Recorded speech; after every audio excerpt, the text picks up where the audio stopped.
Pet show. It'd be common sense of Sabrina to remove Salem's powers temporarily before entering him in a pet show. Or she could zap up a new, normal pet. I'm forced to assume that when the bird acts like a human and talks to Salem, it was just metaphorical and didn't really happen. I just find it annoying that the animals are acting like humans, with Hot Dog even bowing, because the non-witch stuff is supposed to be normal. The dogs howling together sounds really annoying. The animals are just annoying, so I'd hate this idea if Salem didn't use magic. And if he did use magic, it'd be mean. Sabrina receives an emergency signal from Tilda, and stupidly warps away from Salem without removing his powers. The bird unrealistically walks over to Salem and bullies him. And then Hilda tells Sabrina that witches' cats will soon become uncontrollable and do the strangest things just because of something that's happening far away in outer space. Salem would have abused his magic regardless. Ambrose complains to Hilda that he broke his broom because she turned day to night. People would freak out over that. I guess she reversed time and I did it right away. Salem scares some animals, and Sabrina recklessly assumes that everything's fine and it didn't affect Salem yet. Salem grows bigger and uses magic to make her fall asleep, and steals the first prize, even though it obviously wouldn't mean anything because he didn't actually earn it. Sabrina returns it with magic in front of a bird who freaks out and says there's a witch. And Sabrina and even Reggie react to it, proving that the non-parrot bird can talk. I wish it was explained that witches are responsible for why that species of bird can talk and act like a human. Instead, it's stupid. Weatherby somehow followed the bird, believing him. Well, to be fair, he has witnessed tons of magical events, to the point where he has no excuse whatsoever for not believing Reggie.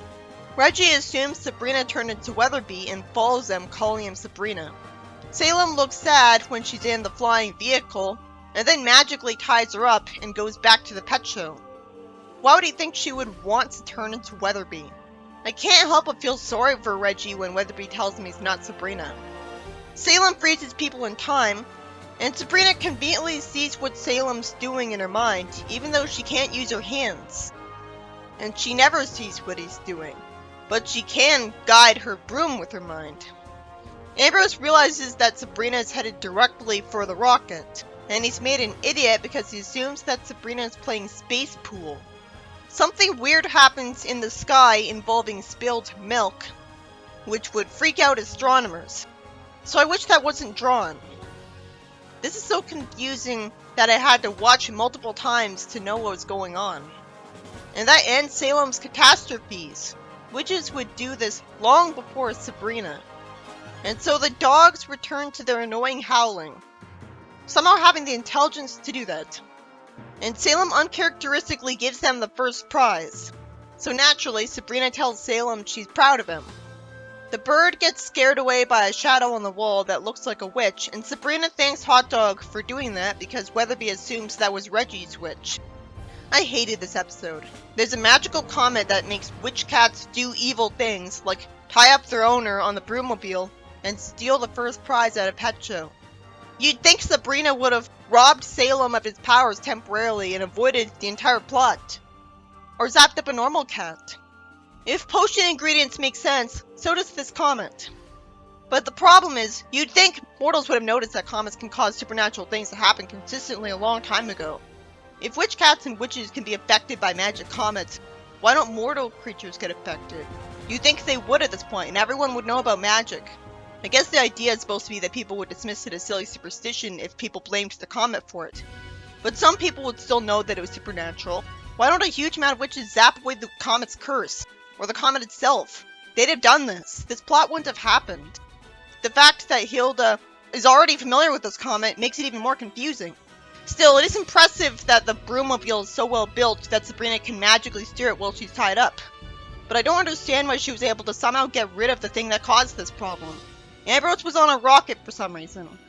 He's way more grounded in reality in the comic. It hits stars when they aren't solid, and it sends the constellation falling, when the constellations don't exist. They're just really debatable patterns people see in stars because they're so far away.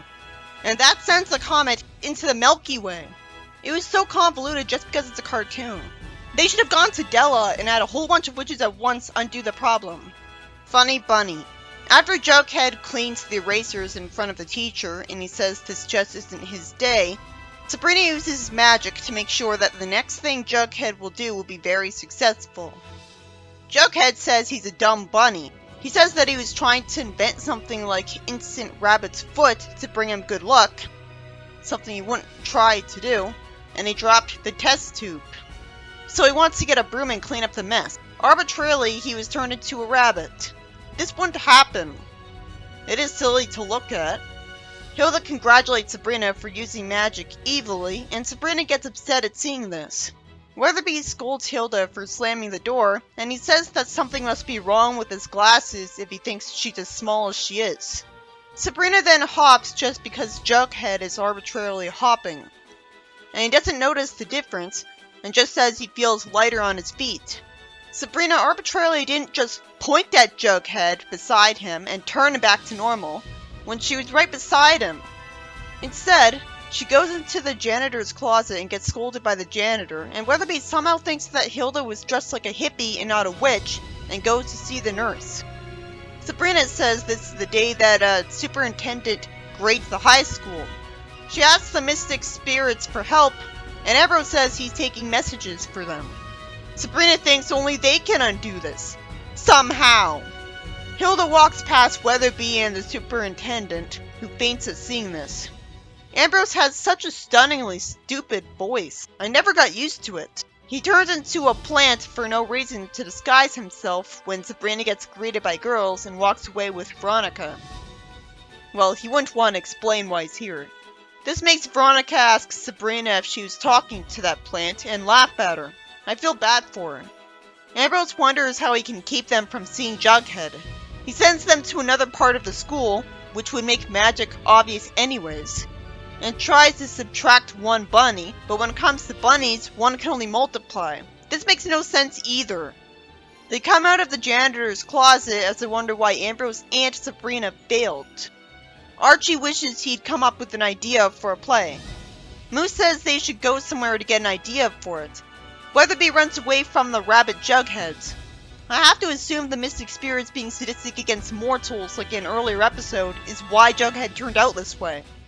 They sabotaged her spell because she was trying to help them. The problem is, there are plenty of times where they don't sabotage her attempts at good deeds. But now they are paying attention? This not being explained, it's just episode ruining. Sabrina uses magic to make rabbit costumes. So when Weatherby and Reggie want an explanation from her, she opens the door to show them kids in rabbit costumes.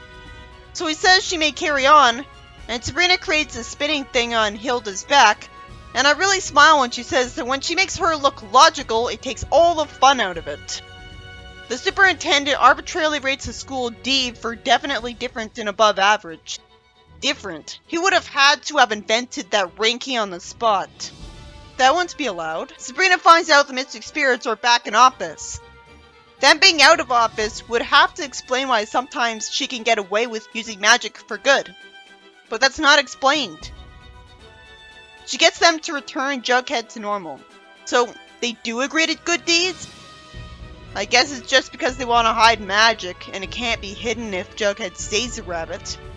I hated this episode. Even when I was just casually watching it.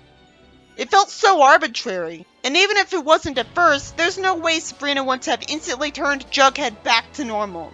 And yet somehow the plot goes on for a long time with him freaking everybody out, because we need a whole episode out of it. They couldn't have just mashed multiple episode plots together. Jughead had a bad day, so Sabrina used magic so that he'd succeed at the next thing he tried to do. And somehow, he gets turned into a bunny because of it. He wanted good luck. Wouldn't he just get a good luck charm rabbit's foot, not turn into a rabbit? It'd still be annoying if it was explained that Hilda turned him into this, because it feels like she's betraying Sabrina when she makes her good magic go wrong. But I'd like an explanation. The mystic spirits must have done this to freak people out because they're sadistic. Why did Sabrina go to them and not just use her own magic like normal? She knows they disapprove of good magic. Jughead being okay with this was also confusing. He'd only be in this state because of a prank from evil spirits. But then why would they make him okay with it? At least there was a happy ending, as usual. The superintendent ranks the school well because Sabrina cleverly makes people think that the rabbits were just kids in costumes for the play. After somehow Ambrose multiplies Jughead, one experienced witch like him would have imagined him as returning to normal. I'm glad this show usually knows to have a happy ending. That's better than Danny Phantom with its constant downer endings, to the point where I was wondering why I was still watching the endings. It doesn't make up for the story being badly written, but it helps end off on a good note. This is the first time I didn't feel like giving an episode a thumbs up because both episodes irritate me. It made me worry that the show had gone downhill already. Usually bad writing is the norm on this show, but it makes up for it by having what happens to be charming enough to see in motion. Maybe the problem is that it's mostly just us seeing Rabbit Jughead, and that's it. It's just coasting by on that one joke. That's not creative. I'm not being impressed by a huge variety of things happening because of magic that way.